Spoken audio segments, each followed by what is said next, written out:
Good morning students. So last lecture में हमने chemical reactions of ether जिसके अंदर cleavage of carbon oxygen bond देखा था, बराबर। आज का ये हमारा टॉपिक है, वो लास्ट टॉपिक है चैप्टर का, जो है electrophilic substitution reaction. Electrophilic substitution reaction. Actually ये टॉपिक हम लोग सभी ऑर्गेनिक चैप्टर में करेंगे और आगे भी कर चुके हैं हम लोग 10th चैप्टर में एंड 11th में भी। Electrophilic substitution reaction. और मैं हर बार ये बोलता हूँ कि मीनिंग आपको पता होना चाहिए। इलेक्ट्रोफाइल, बराबर। इलेक्ट्रोफाइल क्या हो जाएगा? Positively charged species. Okay, electrophile क्या हो जाएगा? पॉजिटिवली चार्ज्ड स्पीसीज, जो क्या करेगा? नेगेटिव को अट्रैक्ट करेगा। ओके, तो अगेन सबसे पहले हमें ये सब्स्टिट्यूशन रिएक्शन करना है मिथॉक्सी बेंजीन के लिए, और it is also known as anisole, OCH3, जिसको हम क्या बोलेंगे? मिथॉक्सी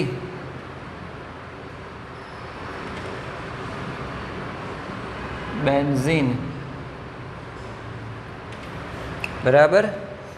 उसका दूसरा नाम भी है, दूसरा नाम क्या है? एनीसॉल।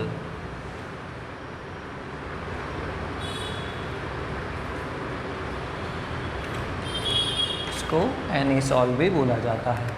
सो बेसिकली यहाँ पे जो ईथर ग्रुप है, okay, it is a electron donating group. हमें पता है कि ऑक्सीजन की इलेक्ट्रोनेगेटिविटी ज़्यादा है, तो उसको इलेक्ट्रॉन अट्रैक्ट करने चाहिए। But methyl group is a electron donating group, so methyl oxygen को इजीली इलेक्ट्रॉन दे देता है, तो उसकी वजह से वो इजीली इलेक्ट्रॉन कहाँ पे देगा? बेंजीन रिंग को, बराबर। तो क्या हो जाएगा? यहाँ पे हमें फर्स्ट लिखना होगा कि ether group, okay, ether is an electron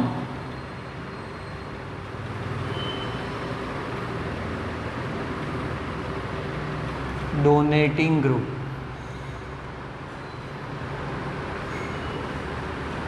electron donating group.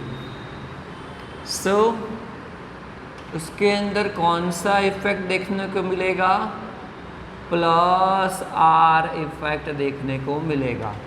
Plus are effect, चलो, plus are effect, that means क्या हो जाएगा? ये जो भी नया ग्रुप इलेक्ट्रोफाइल आएगा तो वो कहाँ पे अटैच्ड होगा? तो उसकी ऑर्थो एंड पैरा पे, तो वो क्या हो जाएगा इसकी वजह से? Ortho and para position, para directing हो जाएगा। ऑर्थो एंड पैरा डायरेक्टिंग, बराबर। Due two plus are effect, positive resonance effect की वजह से वो क्या हो जाएगा?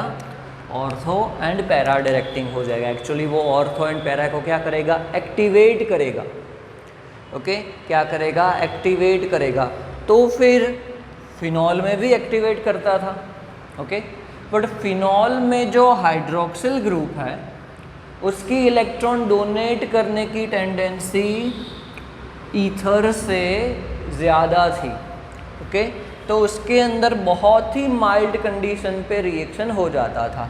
यहाँ पे थोड़ी सी स्ट्रॉन्ग कंडीशन चाहिए होगी, इतनी ज़्यादा स्ट्रॉन्ग भी नहीं जो बेंजीन के लिए रिक्वायरमेंट थी, बराबर। बट फिनॉल से थोड़ा ज़्यादा हमें स्ट्रॉन्ग कंडीशन चाहिए होगा। ओके चलो, तो फिर अब हम लोग स्टार्ट करते हैं। उसके अंदर फर्स्ट रिएक्शन देखते हैं। हमें पता चल गया है कि वो ऑर्थो एंड पैरा डायरेक्टिंग है, प्लस आर रेजोनेंस इफेक्ट देखने को मिलेगा। तो फर्स्ट देखते हैं ब्रोमिनेशन।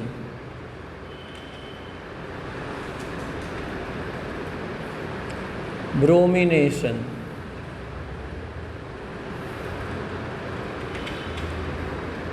ओके, तो ब्रोमिनेशन के लिए बेंजीन के लिए याद करो, अगर आपको बेंजीन दिया है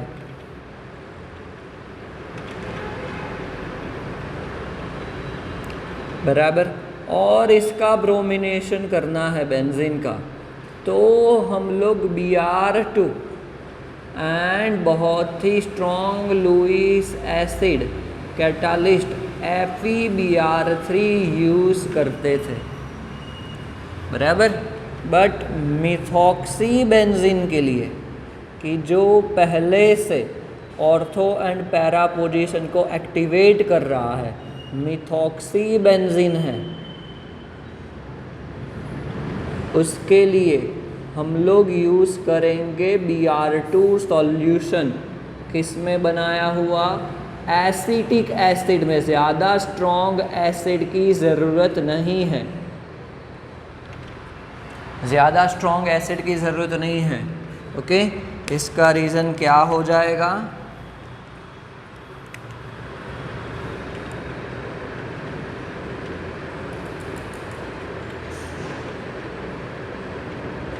इसका रीज़न क्या हो जाएगा कि एसिटिक एसिड यूज़ करेंगे, FeBr3 यूज़ नहीं करेंगे, because ether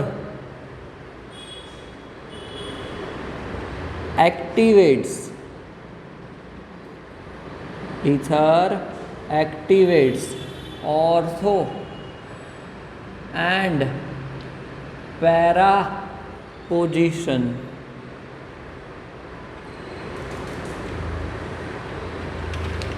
Ether activates ortho and para positions. Okay, so उसकी वजह से बेसिकली बराबर, उसकी वजह से हम लोग क्या यूज़ करेंगे? FeBr3 की ज़रूरत नहीं है। Okay, so in absence of FeBr3 reaction हो सकता है बराबर। तो फिर चलो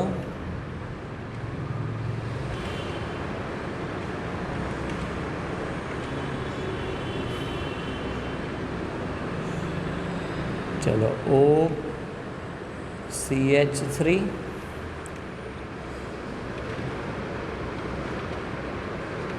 क्या करेंगे? ब्रोमिनेशन Br2 इन एसिटिक एसिड। चलो यहाँ पे लिख देते हैं एनिसॉल बराबर। तो फिर क्या होगा? It will give you ortho product and para product. Ortho bromo anisole and para bromo anisole. Always remember your para product will be major. Okay, वो क्या होगी? मेजर प्रोडक्ट होगी आपकी। एंड यहाँ पे तो ये ऑलमोस्ट 90% मिलता है। क्या हो जाएगा ये? ऑर्थो ब्रोमो एनिसॉल एंड ये पैरा ब्रोमो एनिसॉल। चलो नेक्स्ट रिएक्शन देखते हैं, जो है नाइट्रेशन।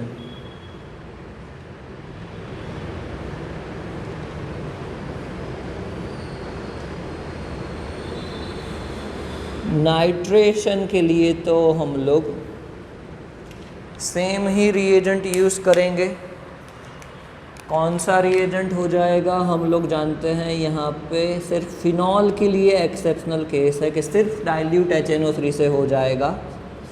यहाँ पे तो concentrated H2SO4 catalyst and reactant हो जाएगा कॉन्सनट्रेटेड HNO3, ओके, नाइट्रेशन के लिए। तो फिर क्या होगा, आपको दो प्रोडक्ट मिलेगी, OCH3 एनिसॉल, देन आपको क्या मिलेगा, ऑर्थोनाइट्रो एनिसॉल एंड पैरानाइट्रो एनिसॉल। बराबर क्या यूज़ करेंगे, concentrated H2SO4 plus concentrated HNO3, so it will give you orthonitro anisole OCH3, एक बार NO2 आएगा ऑर्थो पोजीशन पे एंड एक बार वो आएगा पैरा पोजीशन पे, तो ortho nitro anisole and para nitro anisole, okay. तो हो गया ये नाइट्रेशन रिएक्शन। चलो थर्ड रिएक्शन देखते हैं, जो है Friedel Craft FC, Friedel Craft आल्काइलेशन,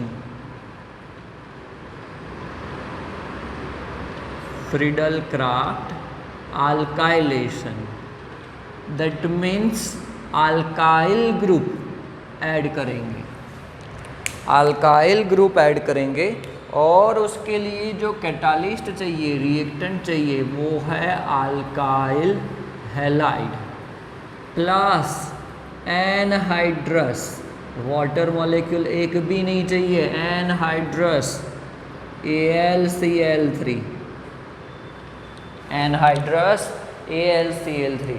जो भी आप यहाँ पे अल्काइल ग्रुप लेंगे वो अल्काइल ग्रुप अटैच्ड होगा, ओके।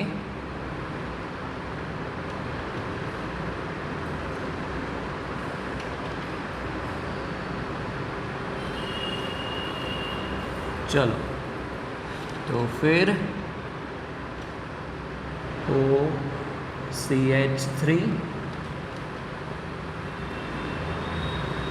अल्काइलेशन, हम लोग यहाँ पे चलो मिथाइल ग्रुप ऐड करने के लिए मिथाइल हैलाइड लेंगे, chloromethane plus anhydrous AlCl3 plus anhydrous AlCl3, तो वो आपको देगा एक बार ऑर्थो पे methyl group and second time वो आपको देगा पैरा पोजीशन पे OCH3 एंड यहाँ पे CH3, ओके। सो बेसिकली आपको दो प्रोडक्ट मिलेगी हर बार, ऑर्थो एंड पैरा, बराबर। बहुत ही सिंपल रिएक्शंस हैं, ओके। क्या नाम हो जाएगा इसका, अल्काइल ग्रुप, ये टोल्यूइन हो जाएगा उसकी सेकंड पोजीशन पे, सो 2-मिथॉक्सी टोल्यूइन एंड ये वाला 4-मिथॉक्सी टोल्यूइन, ओके। बहुत ही सिंपल रिएक्शन था। चलो नेक्स्ट एंड लास्ट रिएक्शन हमारा जो है Friedel Craft acylation, Friedel Craft acylation.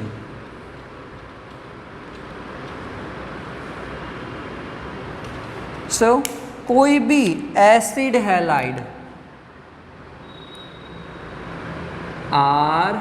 RCOCl acid halide plus anhydrous AlCl3 use करेंगे हम लोग, बराबर। तो उससे COR एसाइल ग्रुप ऐड होगा, OCH3। चलो, तो R की जगह पे हम लोग मिथाइल लेते हैं, CH3COCl ethanol chloride plus anhydrous AlCl3 is your catalyst. तो क्या होगा, COCH3 ग्रुप एक बार ऑर्थो पोजीशन पे आएगा, OCH3 एंड ऑर्थो पे COCH3 एंड सेकंड टाइम वो आएगा पैरा पोजीशन पे, OCH3 COCH3। अब CO कीटोन, उसका प्रायोरिटी ऑर्डर ज़्यादा है, तो क्या हो जाएगा, ये पूरा एसीटोफिनॉन हो जाएगा। इसका नाम हो जाएगा 2-मिथॉक्सी एसीटोफिनॉन, 2-मिथॉक्सी एसीटोफिनॉन एंड ये हो जाएगा 4-मिथॉक्सी एसीटोफिनॉन, 4-मिथॉक्सी एसीटोफिनॉन। ओके, तो Friedel craft alkylation, acylation, nitration, bromination, ये सब आपके इलेक्ट्रोफिलिक सब्स्टिट्यूशन रिएक्शन थे, बराबर। तो सिंपल रिएक्शन है, मिस्टेक नहीं होना चाहिए। यहाँ पे आपका चैप्टर ख़त्म होता है। नेक्स्ट लेक्चर में हम लोग एक्सरसाइज स्टार्ट करेंगे। Okay, thank you.